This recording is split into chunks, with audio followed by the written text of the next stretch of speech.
Hi guys, welcome to Visho info. வெந்தயக்கீரை மசாலா எப்படி செய்யுதுன்னு பார்க்கலாங்க. வீடியோக்குள்ளே போகிறதுக்கு முன்னாடி நீங்கள் இன்னும் நம்ம சேனலில் சப்ஸ்கிரைப் பண்ணலைன்னா சப்ஸ்கிரைப் பண்ணுங்கள். அப்படியே பக்கத்தில் இருக்கிற பெல் ஐக்கானை கிளிக் பண்ணுங்கள். அப்போ தான் நான் போஸ்ட் பண்ணுற வீடியோ எல்லாத்தையும் நீங்கள் உடனே பார்க்கலாம். வீடியோக்குள்ளே போகலாங்க. வெந்தயக்கீரை உருளைக்கிழங்கு மசாலா செய்ய போகிறோம். வெந்தயக்கீரையை க்ளீன் பண்ணி கழுவி வச்சுருக்கேங்க.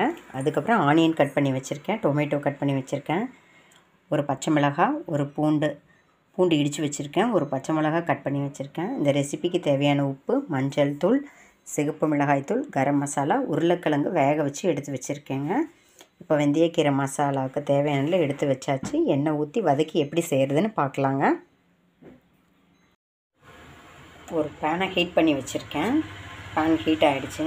இப்போ நம்ம ஒரு டேபிள் ஸ்பூன் ஆயில் சேர்த்துக்கலாம். நீங்கள் கீ மிக்ஸ் பண்ணி செய்கிறதுனால செஞ்சுக்கலாம், இன்னும் சூப்பராகவே இருக்கும். இப்போ நான் ஆயில் மட்டும் மிக்ஸ் பண்ணுறேன். ஒரு டேபிள் ஸ்பூன் ஆயில் போட்டிருக்கோம். ஆயில் ஹீட் ஆகிடுச்சு. கடுகு சேர்த்துக்கலாம். ஒரு 1/4 ஸ்பூன் கடுகு சேர்த்தாச்சு. கடுகு வெடிக்க ஆரம்பிச்சிருச்சு. சீரகம் ஒரு 1/4 ஸ்பூன் சேர்த்துக்கலாங்க. ரெண்டும் வெடிக்கட்டும்.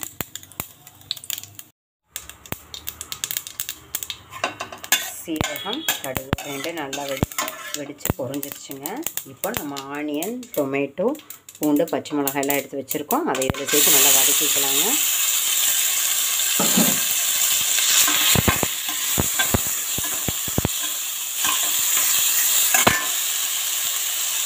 ஒரு 1/4 ஸ்பூன் பெருங்காயத்தூள் சேர்த்துக்கலாம். இது நல்லா வதங்கட்டும்.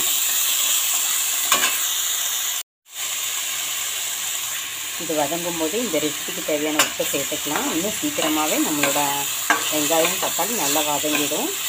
இது நல்லா ஒரு நிமிஷம் சுருளை வதங்கட்டுங்க. வெங்காயம், தக்காளி எல்லாம் ஓரளவுக்கு வதங்கிடுச்சு. இந்த ஸ்டேஜில் நாம் கழுவி கட் பண்ணி வச்சுருக்கிற கீரையை சேர்த்துக்கலாங்க. இது நல்லா வதங்கணும். இந்த டயத்தில் சேர்த்தா கரெக்டாக இருக்கும். இது நல்லா வதக்கி எடுத்துக்கலாங்க.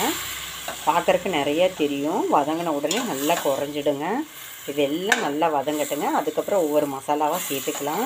கடைசியாக உருளைக்கிழங்கு வேக வச்ச உருளைக்கிழங்கை போட்டு ரோஸ்ட் பண்ணிக்கலாங்க. இப்போ இது நல்லா கிளறிக்கலாம். நம்ம சேர்த்த வெந்தயக்கீரை பார்த்திங்களா, இந்தளவுக்கு வதங்கிடுச்சு. இன்னும் வதங்கணும். இப்போ நம்ம உருளைக்கிழங்கு வேக வச்சு வச்சுருக்கோம். அதை ஒன்றும் பாதியமாக மசிச்சு இப்போ இதை சேர்த்துக்கலாம். பாருங்கள், உருளைக்கிழங்கு வேக வச்சது மசிச்சு வச்சுருக்கோம். அதை இப்போ சேர்த்துக்கலாம். இதுவும் சேர்த்து நல்லா வதங்கும் போது கரெக்டாக இருக்குங்க. இப்போ நல்லா வதக்கிக்கலாம். இப்போ மசாலாலாம் ஒவ்வொன்றா சேர்த்துக்கலாம். மஞ்சள் தூள் சேர்த்துக்கலாம். சிகப்பு மிளகாய் தூள் எடுத்து வச்சுருக்கோம். கரம் மசாலா எடுத்து வச்சுருக்கோம். ஆல்ரெடி நம்ம உப்பு போட்டுட்டோம். எல்லாம் செக் பண்ணிக்கலாங்க. பத்தலைன்னா தாராளமாக சேர்த்துக்கலாம். இப்போ நம்ம நல்லா மிக்ஸ் பண்ணிக்கலாம். இதெல்லாம் சேர்ந்து எண்ணெய் தேவைப்படும் போது ஊற்றி நல்லா ரோஸ்ட் பண்ணிக்கலாங்க. நல்லா ஒரு நிமிஷம் ரோஸ்ட் ஆகட்டுங்க. அருமையாக நம்மளோட வெந்தயக்கீரை மசாலா ரெடி ஆயிடுச்சுங்க. இப்போ இந்த ஸ்டேஜில் ஒரு ஸ்பூன் கீ சேர்த்துக்கலாம். கடைசியாக சேர்த்தோம்னா சூப்பராக இருக்கும் டேஸ்ட்டு. எவ்வளோ ரோஸ்ட்டு வேணாலும் செஞ்சுக்கலாங்க. இப்படியே கூட எடுத்து சாப்பிட்லாம், சூப்பராக இருக்கும். ரோஸ்ட்டாக வேணுங்கிறவங்க இன்னும் டைம் விட்டு கொஞ்சம் எண்ணெய், நெய்யெல்லாம் ஜாஸ்தியாக சேர்த்து ரோஸ்ட் பண்ணிக்கலாம். மற்றபடி இது போதும் அப்படிங்கிறவங்க இப்போ இதை நல்லா மிக்ஸ் பண்ணிவிட்டு இது ஒரு பிளேட்டுக்கு மாற்றிக்கலாம். சூப்பராக நம்மளோட வெந்தயக்கீரை மசாலா ரெடி ஆகிடுச்சிங்க. இதை நம்ம ஒன்று ரெடி பண்ணிட்டோம்னா சூடான சாதத்துக்கு பிசைஞ்சு சாப்பிட்லாம், தயிர் சாதத்துக்கு தொட்டு சாப்பிட்லாம். தோசை வந்து நல்லா ரோஸ்ட்டாக ஊற்றிட்டு மசாலா ரோஸ்ட்டு மாதிரி, வெந்தயக்கீரை மசாலா ரோஸ்ட்டு மாதிரி சாப்பிட்லாம்.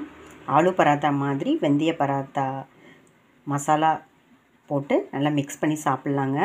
ஆலு பராத்தாவுக்கு பதில் அந்த ஸ்டஃப்புக்கு பதில் இந்த ஸ்டஃப் வச்சு சாப்பிட்டு பாருங்கள், சூப்பராக இருக்கும். எல்லாத்துக்குமே மேட்சாக இருக்குங்க.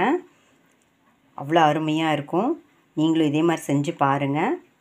என்னங்க, இந்த ரெசிபி உங்களுக்கு பிடிச்சிருந்தா லைக் பண்ணுங்கள், ஷேர் பண்ணுங்கள், கமெண்ட் பண்ணுங்கள். ஞாபகமாக சப்ஸ்கிரைப் பண்ணுங்கள். ஓகே, பாய்.